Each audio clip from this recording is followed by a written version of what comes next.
여러분 혹시 눈먼 기독교라는 그런 책을 접하신 적이 있습니까? 이 책에서 저자는 오늘 기독교가 처한 상황을 따갑게 지적을 하고 있습니다. 그는 기독교에서 내노라 하며 자랑스럽게 생각하는 유명 인사들, 예를 든다면 C.S. 루이스라든지 또 톨스토이라든지 또 슈바이처라든지 여기에 또 헨리 나우인 같은 사람이라든지 이런 사람들이 주장하는 사상들을 기독교인들이 무분별하게 받아들이는 그런 과정에서 기독교는 이상하게 기독교의 정체성을 잃어버리고 있다는 것입니다. 기독교가 나아가야 할 길을 잃고 있다는 것입니다. 그러면서 그는 그 책에서 자기가 경험했던 얘기를 하나 풀어내 놓습니다. 아프리카 수단에 갔나 봅니다. 수단에 가서 더운 곳이지 않습니까?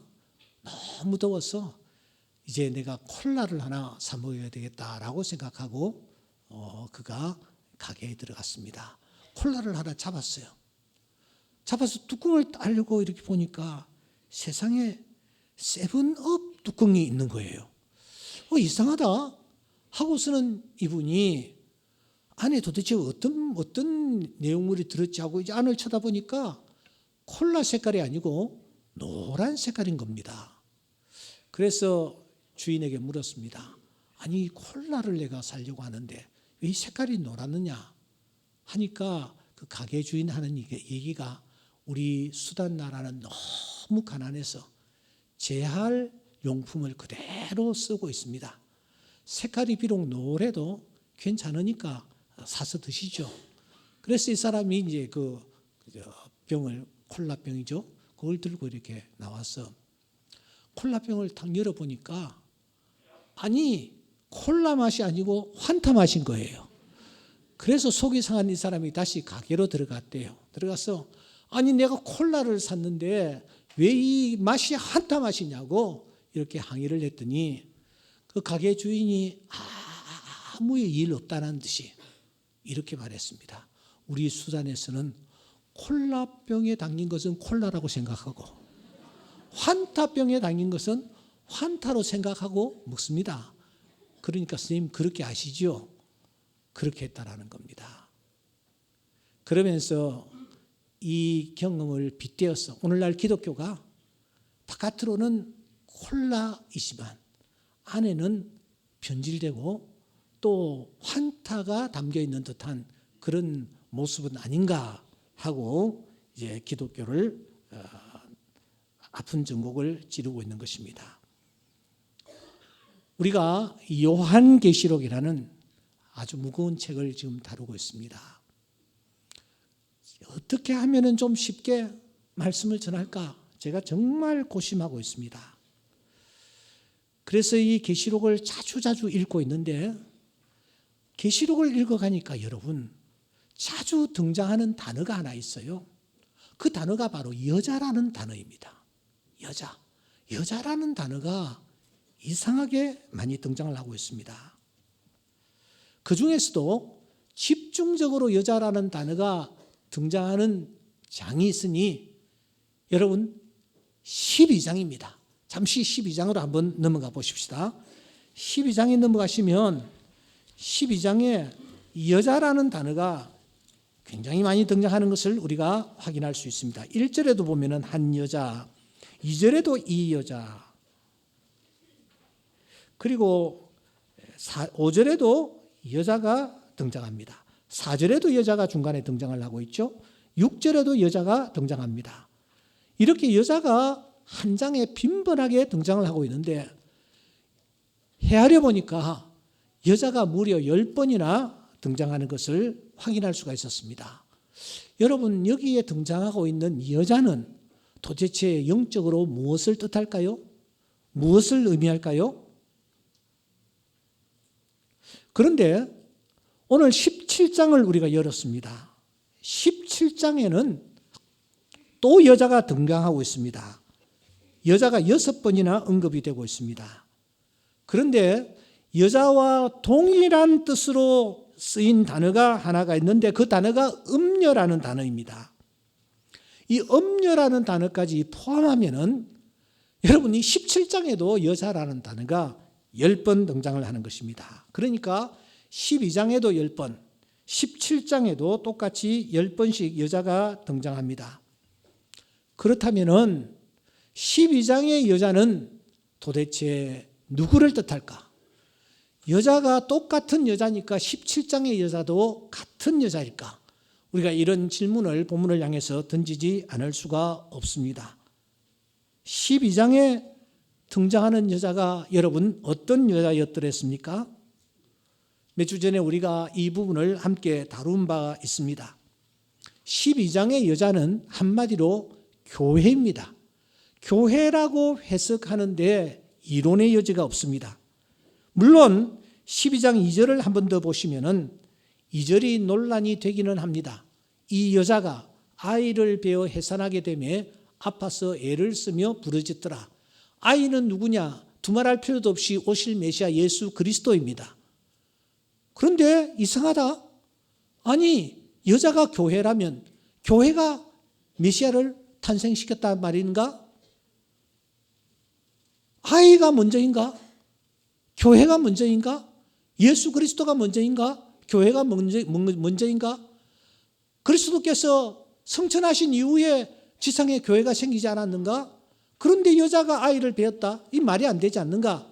이런 이론을 펴는 분들이 있습니다만 여러분 이 교회는 예수님이 탄생하신 이후, 예수님이 성천하신 이후에 생긴 것이 아니라 예수님이 이 땅에 오시기 전에도 이 땅에 교회가 있었습니다.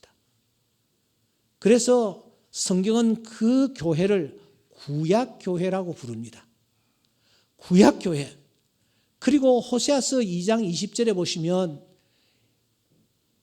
하나님이 이스라엘 공동체에 장가든다 그런 표현이 있습니다. 그러니까 이스라엘 공동체가 교회였다라는 것입니다. 이렇게 본다면 여러분 12장의 이 여자는 교회임에 틀림이 없습니다. 제가 이 문제를 가지고 길게 논할 시간적 여유가 없습니다. 12장의 여자는 교회입니다. 중요한 것은 17장입니다. 그러면 17장에도 여자가 등장하는데 17장의 여자도 똑같은 교회란 말인가? 헬라어로 귀네, 똑같은 귀네인데 그러면 17장에 등장하는 여자도 교회란 말인가? 이런 질문을 우리는 던지지 않을 수가 없습니다. 아니, 모양도 같고 발음도 같고 그러면 크기와 모양도 똑같은 콜라병 그러니까 똑같은 콜라병이라고 보면 되지 않겠는가? 이렇게 생각할 수가 있습니다. 여러분이 17장의 여자는 굉장히 중요합니다. 그래서 우리가 좀 유심히 살펴볼 필요가 있습니다. 17장의 여자가 등장하는데 이 여자가 먼저 누구와 결탁하고 있는지를 봅시다. 17장 3절에 보시면 여자가 붉은 빛 짐승을 타고 있다라고 말하고 있습니다. 또 몸에는 하나님을 모독하는 이름들이 가득하다 그렇게 말하고 있습니다. 탔다라는 것은 지배한다, 다스린다 하는 뜻을 가지고 있습니다. 그러니까 이 여자는 짐승과 한편이 되어서 결탁해서 짐승을 지배하여 어떤 일을 저지르려고 하고 있는 것입니다. 누가복음 23장 12절에 보시면 헤롯과 빌라도가 전에는 원수였지만 당일에는 서로 친구가 되어서 예수 그리스도를 십자가에 못 박아 죽이는 일에 이들이 한 땅이 되었던 것을 우리가 발견합니다. 마찬가지로 여기 이 여자는 붉은 짐승, 이 짐승과 결탁하여 한편이 되어 있는 것을 발견합니다. 더 나아가 이 여자는 이름을 3개나 가지고 있는 것을 볼 수 있습니다. 17장 5절에 보시면 이름이 무엇인가? 이 여자는 이름이 비밀이래, 비밀. 큰 바벨론이래. 셋째로는 땅의 음녀들과 가정한 것들의 어머니라 그렇게 표현하고 있습니다. 그러니까 여러분, 이름을 한 개를 쓰지 않고 세 개, 네 개를 쓰는 사람은 일단 유심히 볼 필요가 있습니다. 혹시 여기에 이름을 이상하게 쓰는 분들 계십니까? 그런데 중국 같은 선교사들, 그곳의 선교사들은 이름을 따로 이렇게 씁니다. 왜냐하면 신분이 노출되지 않기를 위해서 그렇게 하는 거죠. 그러나 여기 17장 5절의 이 여자는 비밀이라는 이름을 가지고, 저 이름은 비밀입니다. 제 이름은 큰 바벨론입니다. 제 이름은 음녀들과 가정한 것들의 음원입니다. 이렇게 그때그때 상황과 처지에 따라서 이름을 바꿔서 사용하는 것입니다. 자기의 신분을 숨기기 위한 목적입니다. 세 번째, 중요한 것은 이 여자가 도대체 무엇을 먹고 생존하고 있느냐는 것입니다.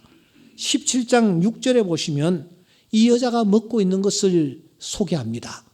성도들의 피를 먹고 있는 것입니다. 예수의 증인들의 피를 먹고 취해 있습니다. 취했다라는 말은 많이 먹었다라는 것입니다. 술에 취한다, 술을 많이 마셨다, 그런 뜻입니다. 무슨 것을 음식으로 삼느냐? 성도들의 흘린 피를 마시는, 예수의 증인들의 피에 취하여 있는 것입니다. 요한이 하늘의 영광을 많이 보면서 놀라기도 했지만 그 여자를 보면서 놀랍게 여기고 크게 놀랍게 여길 정도로 이 여자는 아주 특이한 여자였습니다. 피를 먹고 있었으니 말입니다. 그러니까 여러분, 이 12장에 등장하고 있는 여자와 17장에 등장하고 있는 여자, 완전히 상반된 존재들입니다. 12장은 하나님의 교회, 순결한 그리스도의 신부를 뜻합니다. 17장의 여자는 겉모양은 여자, 교회와 같습니다.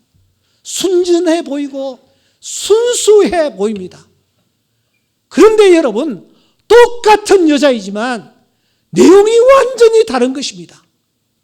이 여자는 말이죠, 짐승들과 결탁해 있습니다. 이 여자는 이상한 이름들을 가지고 있습니다. 필요할 때는 자기를 이렇다 하고 또 필요할 때는 자기를 저렇다 하고 소개합니다. 이 여자는 무엇보다도 여러분, 피를 마시면서 피를 마시는 것을 즐거움으로 알고 있는 것입니다. 피는 무엇입니까?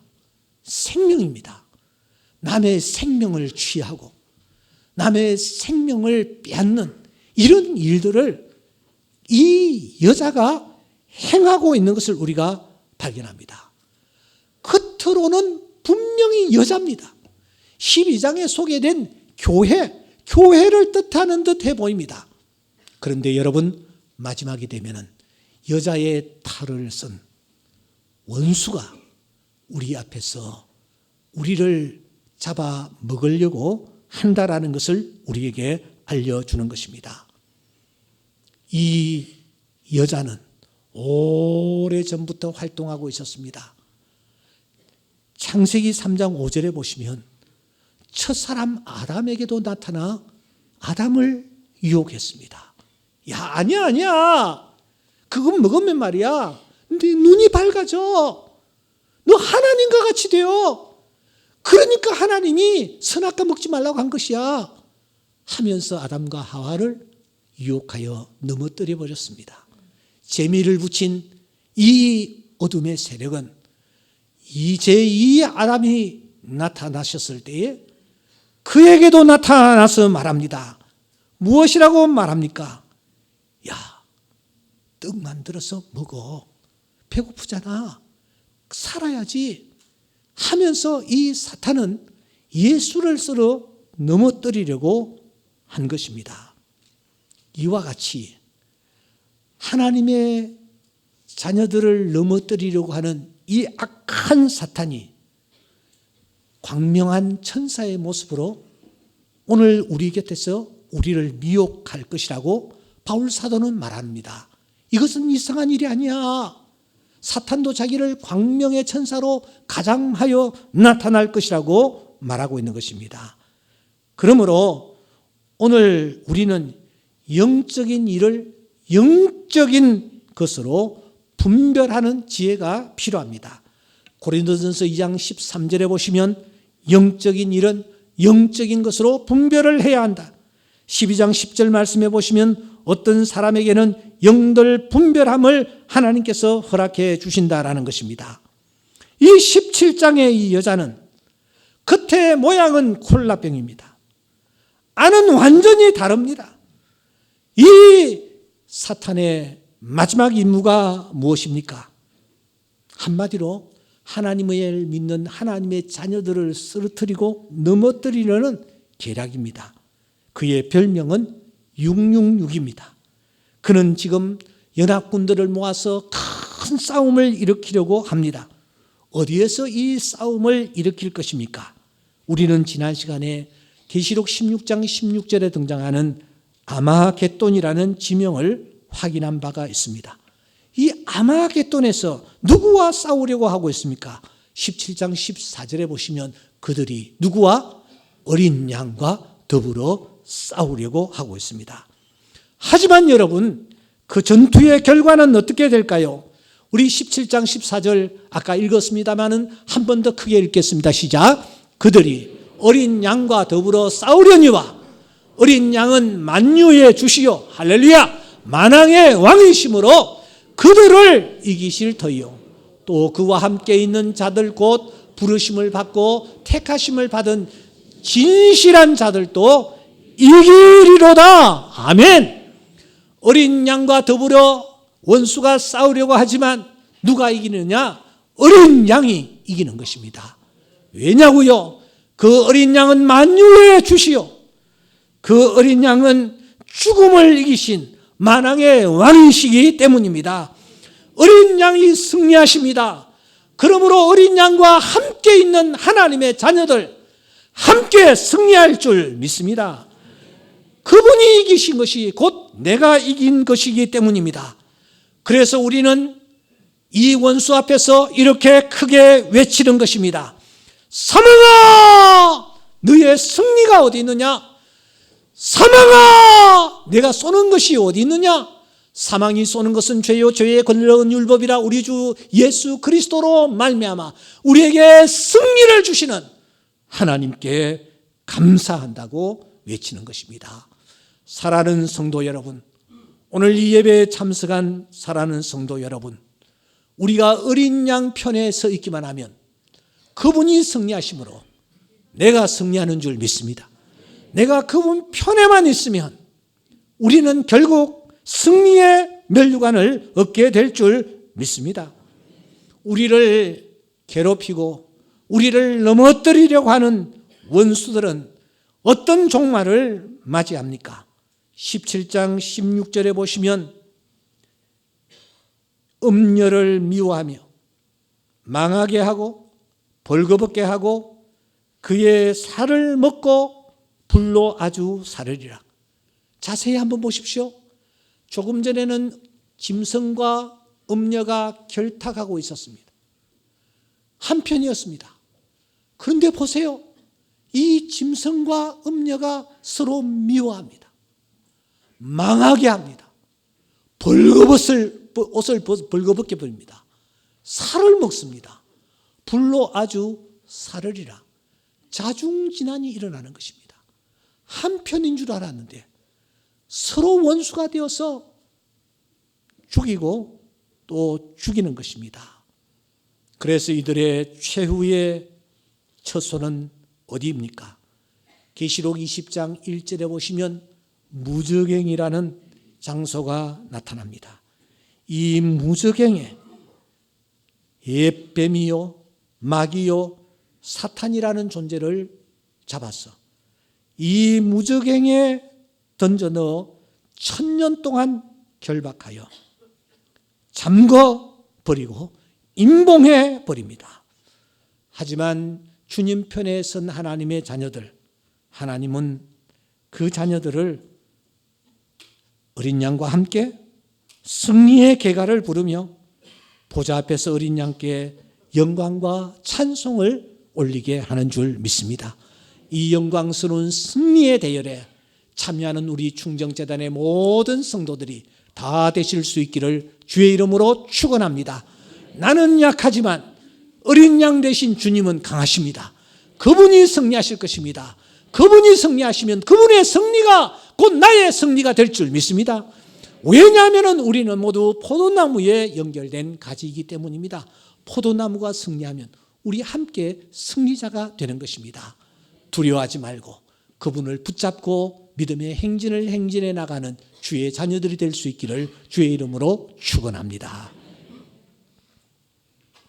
오늘 종려주일이기 때문에